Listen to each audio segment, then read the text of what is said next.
어스름한 새벽, 시어머니는 빗소리에 잠을 설쳤습니다.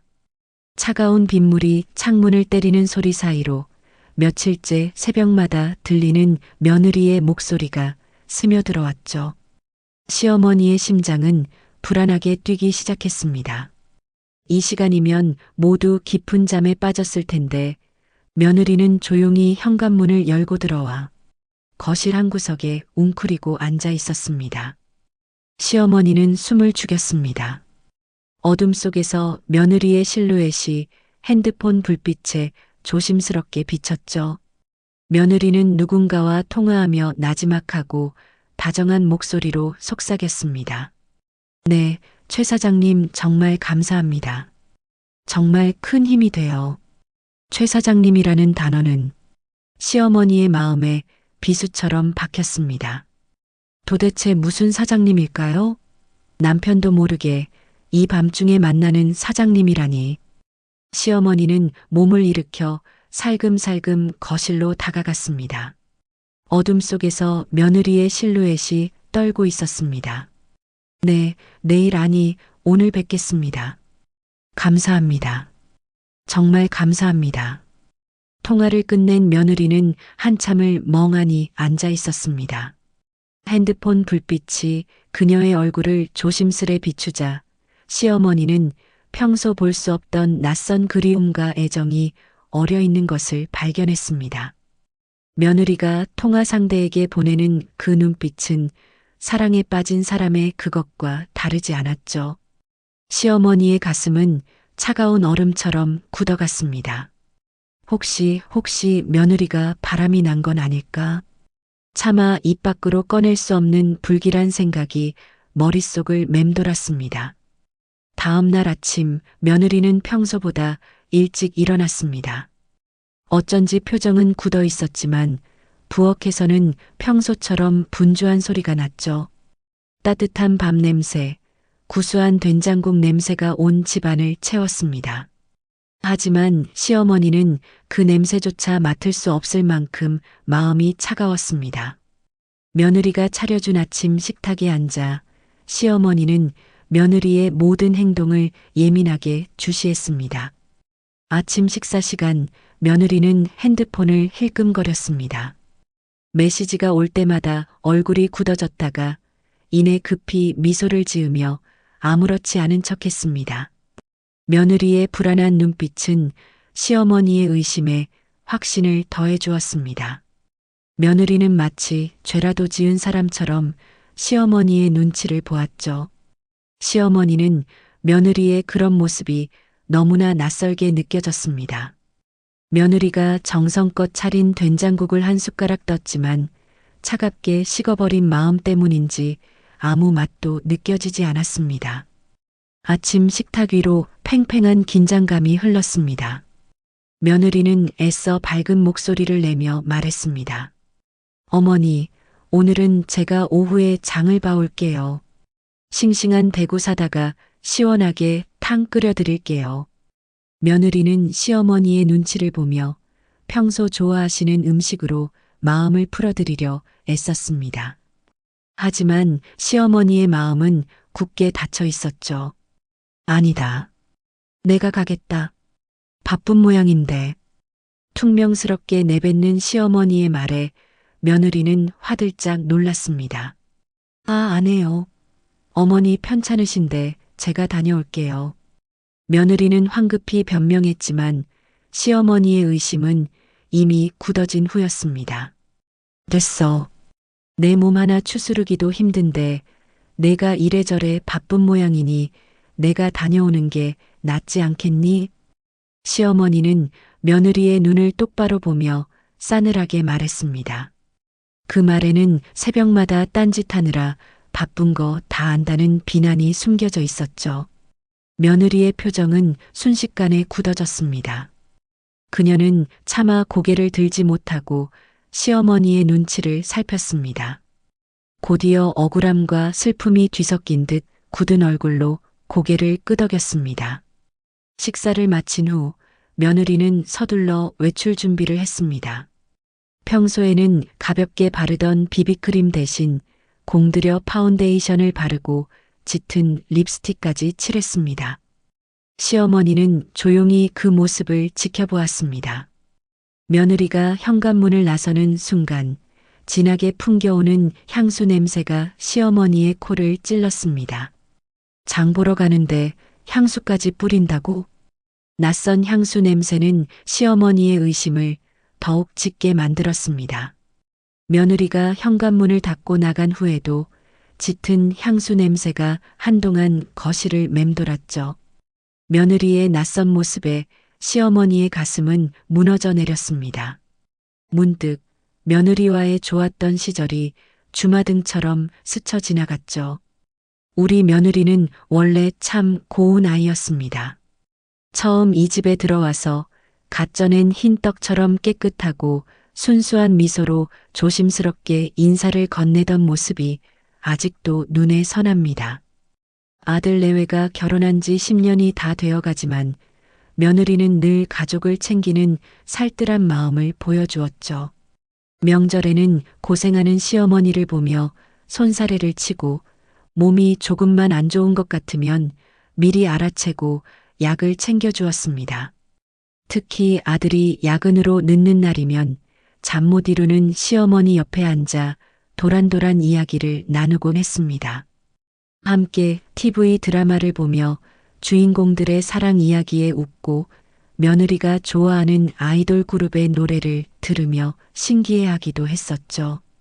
그때의 며느리는 세상에서 가장 착하고 다정한 딸 같았습니다. 시어머니는 며느리에게서 잃어버린 딸의 온기를 느꼈고 며느리 또한 시어머니를 친어머니처럼 따랐습니다. 며느리가 끓여준 곰탕 한 그릇에도 서로의 따뜻한 마음이 녹아 있었습니다. 겨울밤에는 따뜻한 차를 내어와 무릎을 맞대고 앉아 시시콜콜한 이야기들을 나누며 서로의 하루를 공유했죠. 그때의 웃음소리가 아직도 귓가에 생생한데 지금의 이 냉랭한 공기가 믿기지 않았습니다. 하지만 모든 것은 어느 순간부터 변하기 시작했습니다. 며느리는 예전처럼 환하게 웃지 않았죠. 얼굴에는 늘 짙은 그늘이 드리워져 있었고 눈에는 알 수 없는 불안이 감돌았습니다. 새벽에 들어오는 일이 잦아졌고 잠든 줄 알았던 며느리가 새벽마다 핸드폰을 꼭 쥐고 누군가와 통화하는 소리가 들렸습니다. 나지막하지만 다정한 그 목소리는 시어머니를 더욱 불안하게 만들었죠. 며칠 전에는 늦은 밤에 집에 들어와선 평소 뿌리지 않던 낯선 향수 냄새가 진동했습니다. 달콤하면서도 어딘가 퇴폐적인 그 향기는 시어머니의 코를 찌르며 거실 공기를 무겁게 만들었죠.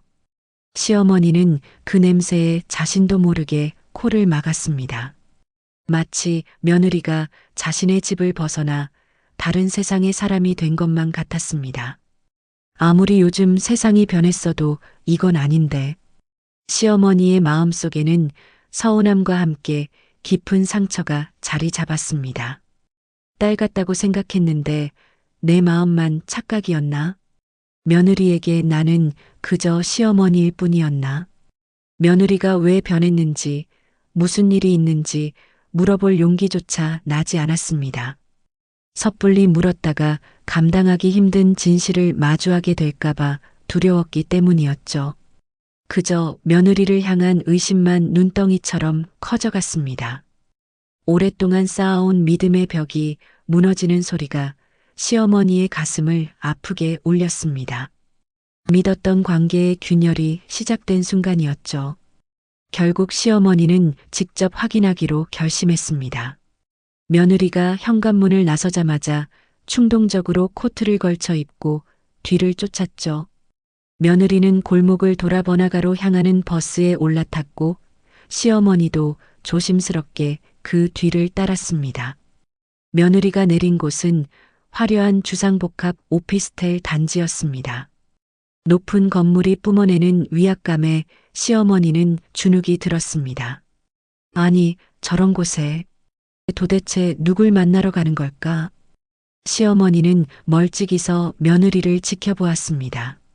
며느리는 망설임 없이 한 오피스텔 건물 안으로 들어갔죠.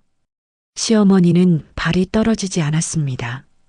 그때 건물 로비에서 며느리가 통화했던 목소리의 주인공인 듯한 남자가 걸어 나왔습니다. 훤칠한 키에 깔끔한 정장 차림, 흔들림 없는 당당한 걸음걸이는 성공한 사업가의 모습을 하고 있었죠. 그는 곁에 서 있던 젊은 남자와 인사를 나누고 있었습니다. 감사합니다, 최 사장님. 낯선 남자의 대화 속에서 최 사장님이라는 단어가 또렷하게 들렸습니다. 시어머니는 심장이 쿵 떨어지는 것 같았습니다. 남자가 서 있던 자리, 바로 며느리가 들어간 건물 로비였습니다. 화려한 오피스텔의 낯선 풍경과 낯선 남자들의 대화는 새벽의 다정한 목소리와 함께 며느리에 대한 의심을 확신으로 바꾸기에 충분했습니다. 시어머니는 차가운 바람 속에 홀로 서서 결국 발걸음을 돌릴 수밖에 없었습니다. 발걸음은 무거웠고 가슴에는 며느리에 대한 배신감과 서운함이 가득 차올랐습니다. 그날 저녁 시어머니는 아들이 퇴근하기만을 기다렸습니다. 며느리에 대한 의심과 배신감이 복받쳐 올라왔죠. 아들이 현관문을 열고 들어서는 순간 시어머니는 기다렸다는 듯이 말을 쏟아냈습니다. 아들, 너 요즘 며느리랑 무슨 일 있니? 요즘 며느리가 너무 수상해. 며칠째 새벽마다 늦게 들어오고 어젯밤에도 누군가와 통화하는 걸 내가 다 들었어. 아들의 얼굴이 굳어지며 답했습니다. 어머니, 무슨 말씀이세요? 저희 아무 문제 없어요. 어머니가 잘못 보신 거겠죠. 시어머니는 아들의 안이한 반응에 화가 치밀었습니다. 내가 뭘 안다고 그래. 벌써 며칠째야. 핸드폰을 꼭 쥐고 살고 며칠 전엔 낯선 향수 냄새까지 진동을 하더라. 너희 요즘 싸웠니? 솔직하게 말해봐. 시어머니는 며칠 동안 쌓아온 서운함과 불안을 모두 쏟아냈습니다. 오늘 내가 직접 봤어. 며느리가 최 사장이라는 사람을 만나러 화려한 오피스텔에 들어가는 걸. 내가 내 눈으로 직접 봤단 말이다. 시어머니의 절규에 가까운 말에 아들의 표정이 굳어졌습니다. 어머니, 대체 무슨 오해를 하시는 겁니까? 제발 좀 믿어주세요. 저희가 얼마나 노력하며 사는지 모르세요? 어머니가 며느리한테 너무 서운하게 하시는 것 아닙니까? 아들도 감정을 억누르지 못하고 소리를 질렀습니다. 팽팽한 신경전이 이어지는 동안 스르르 열린 방문 틈으로 며느리가 이 모든 대화를 듣고 있었습니다. 며느리는 새하얗게 질린 얼굴로 서 있었죠. 아들은 며느리를 감싸려 했지만 시어머니는 분을 참지 못했습니다. 결국 부모와 자식 간의 싸움으로 번지고 말았습니다. 며느리는 아무 말 없이 그저 눈물만 흘렸습니다. 침묵 속에 흐르는 며느리의 눈물은 시어머니의 마음에 더 깊은 상처를 남기는 듯 했습니다. 그날 이후 집안에는 며칠 동안 팽팽한 침묵만 감돌았습니다.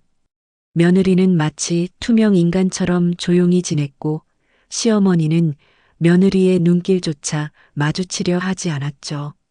식탁 위에는 무거운 정적만이 흘렀고 아들 또한 두 사람 사이의 차가운 공기에 괴로워했습니다. 그날 밤 시어머니는 거실에 앉아 깊은 한숨을 쉬고 있었습니다.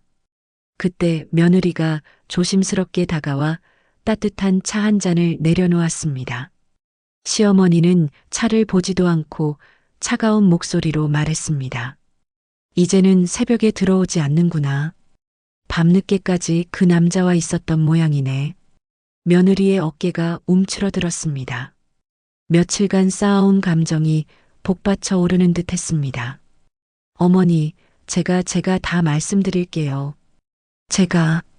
며느리는 용기를 내 말하려 했지만 시어머니는 냉정하게 말을 잘랐습니다. 됐다. 내 입으로 구차한 변명 듣고 싶지 않다. 내가 다 알고 있다. 너와 그 사장이라는 사람 내가 미행까지 했단 말이다. 그런데 내가 나한테 뭐라고 변명할 수 있겠니? 시어머니의 말에 며느리의 얼굴은 완전히 새하얗게 질렸습니다. 미행을 당했다는 사실에 충격을 받은 듯 했죠. 며느리는 더 이상 숨길 수 없다는 것을 깨달았습니다. 눈물을 뚝뚝 흘리며 힘겹게 입을 열었죠. 어머니, 최 사장님은 절정으로 치닫는 순간 바로 그때였습니다. 초인종이 요란하게 울렸죠. 며느리는 그 소리에 몸서리를 쳤습니다. 그 얼굴에는 공포와 절망이 뒤섞여 있었습니다. 며느리는 벌벌 떨며 소리쳤습니다. 어머니, 제발 문 열지 마세요. 하지만 시어머니는 며느리의 애원을 듣지 않았습니다. 이미 며느리를 향한 분노와 배신감으로 가득 차 있었기 때문이었죠. 시어머니는 냉정한 표정으로 현관문을 열었습니다. 그곳에는 며칠 전 며느리가 들어갔던 오피스텔에서 마주쳤던 최 사장이 서 있었습니다. 훤칠한 키와 깔끔한 정장 차림, 흔들림 없는 당당한 눈빛은 여전했죠. 그의 뒤에는 검은색 정장을 입은 험악한 인상의 남성 2명이 함께 서 있었습니다. 그들의 살벌한 눈빛에 시어머니는 소름이 돋았습니다. 결국 내 의심이 맞았구나. 시어머니의 의심은 이제 확신이 되었습니다. 며느리의 두려움과 최 사장의 위압적인 모습이 모든 것을 증명하는 듯 했죠. 바로 그때 최 사장이 차가운 목소리로 입을 열었습니다. 김지연 사모님 되십니까? 연락을 피하셔서 직접 찾아왔습니다. 오늘까지는 꼭 변제해 주셔야죠. 변제라는 단어에 시어머니의 머릿속이 복잡해졌습니다. 그리고 최 사장의 입에서 나온 다음 말은 시어머니의 온몸을 굳게 만들었죠. 며느님께서 남편분 몰래 돈을 빌리셨더군요. 어머니께서 병원 신세 지고 계실 때 말입니다. 시어머니는 믿을 수 없다는 표정으로 며느리를 돌아보았습니다. 며느리는 이미 눈물을 뚝뚝 흘리며 고개를 푹 숙이고 있었죠. 바람이 아니라 바로 자신을 위한 병원비 때문에 빚을 졌다는 충격적인 사실이 드러나는 순간이었습니다. 그동안 며느리를 향했던 차가운 시선과 날선 말들이 그녀의 심장을 찔렀습니다. 시어머니는 죄책감과 후회로 온몸에 소름이 돋았죠. 최 사장은 빈 이야기를 꺼내자마자 태도가 돌변했습니다. 오늘까지 분명히 갚으라고 했잖아. 이대로 못 돌아가. 최 사장은 소리를 지르며 위협적으로 집 안으로 들어섰습니다. 며느리는 두려움에 떨며 시어머니 뒤로 숨었고 최 사장은 거실 한가운데 놓인 테이블을 발로 걷어찼습니다. 접시에 담긴 과일이 바닥에 뒹굴고 유리컵이 산산조각 나며 깨지는 소리가 집안에 울려 퍼졌습니다. 그 험악한 소리에 시어머니는 얼어붙었고 며느리는 흐느끼기 시작했죠. 어머니, 제가 다 말씀드리려고 했는데. 며느리는 떨리는 목소리로 말했지만 최 사장의 고함에 묻혀버렸습니다. 바로 그때였습니다. 요란한 사이렌 소리가 들려왔습니다. 곧이어 문이 열리고 경찰이 뛰어들어왔죠. 무슨 소란입니까? 이웃 주민 신고가 들어와서 왔습니다. 이웃에서 소란스러운 소리를 듣고 신고한 것이었습니다. 경찰이 들이닥치자 최 사장은 허둥대며 뒷걸음질 쳤습니다. 우리가 무슨 죄가 있다고. 돈 받으러 왔다가 협박당하고 있네. 최 사장은 억울하다는 듯이 소리쳤지만 상황은 이미 명백했습니다. 경찰은 험악한 표정의 사채업자들을 연행해 갔고 집안에는 무거운 침묵이 흘렀습니다. 깨진 유리 파편과 뒹구는 과일만이 그날의 소란을 말해주고 있었습니다. 며느리는 그제야 모든 것을 털어놓았습니다. 어머니, 사실은 어머니께서 많이 아프셔서 병원 신세를 지고 계셨잖아요. 그런데 병원비가 너무 많이 나와서 집안 사정도 빠듯한 것 같아 어머니께 걱정 끼쳐드리기 싫었어요. 그래서 제가 혼자. 며느리의 눈에서 눈물이 왈칵 쏟아졌습니다. 시어머니는 며느리의 말을 듣고 그대로 주저앉고 말았죠. 자신의 불신 때문에 그 착한 며느리가 그동안 얼마나 힘들었을지 가슴이 미어지는 것 같았습니다. 내가 너를 의심하다니. 시어머니는 며느리를 끌어안고 펑펑 울었습니다. 며느리는 말없이 시어머니의 등을 쓸어주었죠. 오랫동안 멈췄던 가족의 시계가 다시 돌아가기 시작했습니다. 그날 밤 세 사람은 식탁에 앉아 오래도록 이야기를 나누었습니다. 며느리는 그동안 홀로 짊어졌던 마음의 짐을 털어놓았죠. 눈물로 얼룩진 얼굴로 조심스럽게 입을 열었습니다. 어머니, 사실은 어머니께서 많이 아프셔서 병원 신세를 지고 계셨을 때 병원비가 너무 많이 나와서 집안 사정도 빠듯한 것 같아 어머니께 걱정 끼쳐드리기 싫었어요. 그래서 최 사장님을 만나 돈을 빌렸어요. 새벽에도 통화하고 밤늦게 그분을 만났던 것도 모두 그 때문이었는데, 모두 어머니를 위한 일이었는데. 며느리의 말에 시어머니는 하염없이 눈물을 흘렸습니다. 자신이 품었던 의심과 불신이 며느리에게 얼마나 큰 상처가 되었을지 깨달았기 때문이었죠. 시어머니는 며느리의 손을 꼭 잡고 진심으로 사과했습니다. 지은아, 내가 미안하다. 내 마음도 모르고 나만 생각했어. 병원비는 우리 모두의 빚이란다. 왜 혼자 짊어졌니? 그때 며느리가 조심스럽게 말했습니다. 어머니, 저는 이제 괜찮아요. 이제는 정말 가족이 된 것 같아서 너무 행복해요. 시어머니는 눈물을 닦으며 환하게 웃었습니다. 며느리의 따뜻한 마음에 차가웠던 마음이 녹아내렸죠. 그래, 우리 지은이 이제는 혼자 아프지 말고 엄마에게도 남편에게도 꼭 말해주렴. 혼자 감당하려 하지 말고. 며느리는 고개를 끄덕였습니다. 그날 밤 오랫동안 멈췄던 가족의 시계가 다시 돌아가기 시작했습니다. 겨울밤의 차가웠던 오해는 봄날의 따뜻한 진실로 바뀌었고 가족의 온기는 그 어느 때보다 따뜻했습니다. 오늘 이야기는 여기까지입니다. 여러분은 어떠셨나요? 사랑은 의심하지 않고 믿음은 흔들리지 않는 것. 진정한 가족이란 서로의 아픔을 함께 나누고 보이지 않는 곳에서 혼자 아파하는 가족을 따뜻한 관심과 깊은 신뢰로 보듬어주는 것에서부터 시작되는 것 같습니다. 저희 오디오북에서는 이처럼 마음을 울리는 다양한 이야기를 준비하고 있습니다.